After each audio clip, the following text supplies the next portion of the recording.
Teman-teman, kita merasa khawatir dan prihatin atas peristiwa banjir kembali merendam jalan-jalan utama Jakarta dan sekitarnya seperti Danmoko, Ciledug, Bekasi, Tangerang, dan banyak wilayah yang terkena banjir. Banjir menutup jalan-jalan utama, akibatnya ada kendaraan pada mogok, ya. Warga kesulitan lewat, aktivitas ekonomi pun menjadi lumpuh. Tetapi yang menyedihkan, ini bukan kejadian yang baru, ya. Peristiwa ini sudah menjadi peristiwa tahunan, bahkan menjadi kolam tahunan. Setiap tahun terjadi hujan besar. Artinya ini bukan masalah teknis, tetapi ini adalah persoalan sistemik yang berulang dari tahun ke tahun. Tak mungkinlah kita bisa menyalahkan kepada cuaca ekstrim, karena BMKG sendiri sudah memperingatkan bahwa ada peringatan dini pada akhir Januari 2026 itu ada cuaca ekstrim.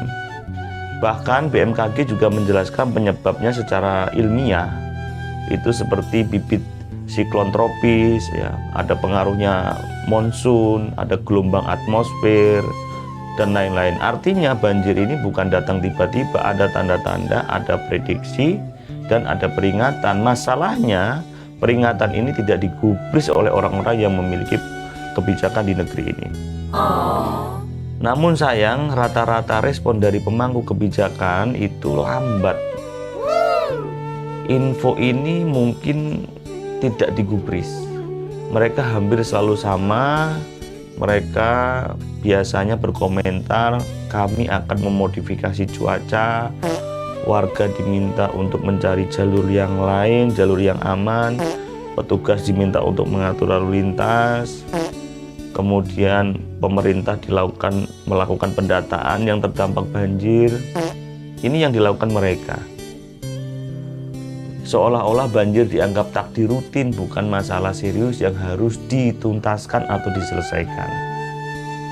Kalau peringatan sudah jelas, harusnya negara segera hadir sebelum musim hujan. Apa saja yang bisa dilakukan? Misalkan membersihkan saluran air, membersihkan drainase, menyiapkan pompa, petugas kebersihan menormalisasi sungai, dan pengelolaan tata ruang yang kondusif terhadap banjir.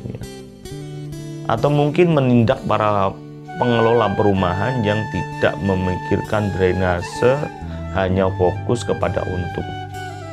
Teman-teman, tapi yang terjadi justru sebaliknya. Negara seringkali terlihat pasif dan reaktif. Mereka baru akan bergerak setelah banjir itu terjadi. Lebih-lebih setelah kejadian-kejadian viral, baru mereka akan gercep tuh, ya.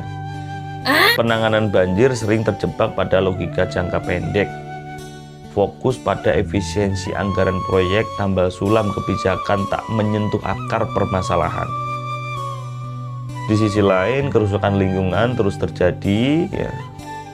Alih fungsi lahan, ruang resapan hilang, sungai menyempit. Akhirnya ketika hujan turun agak ekstrim, air meluap dan rakyat yang menjadi korban. Dalam Islam, pencegahan wajib dilakukan sebelum banjir terjadi. Ini disebut dengan wikoyah. Lingkungan harus dijaga, tidak boleh dieksploitasi semuanya. Negara wajib bergerak cepat dan satset sebelum bencana terjadi, bukan sekedar imbauan. Rakyat dijamin keselamatannya, kebutuhannya tanpa ribet birokrasi. Teman-teman, banjir di Jakarta dan sekitarnya adalah alarm keras. Pola lama tidak bisa diteruskan. Kalau negara datang terlambat setelah musim hujan, maka banjir ini akan terus menjadi tamu tahunan. Islam Kafah menawarkan solusi kepemimpinan yang amanah, pencegahan yang serius, dan pengelolaan lingkungan yang adil. Tanpa perubahan sistemik, air akan terus naik dan rakyat akan terus menjadi korban. Ya tidak, sahabat?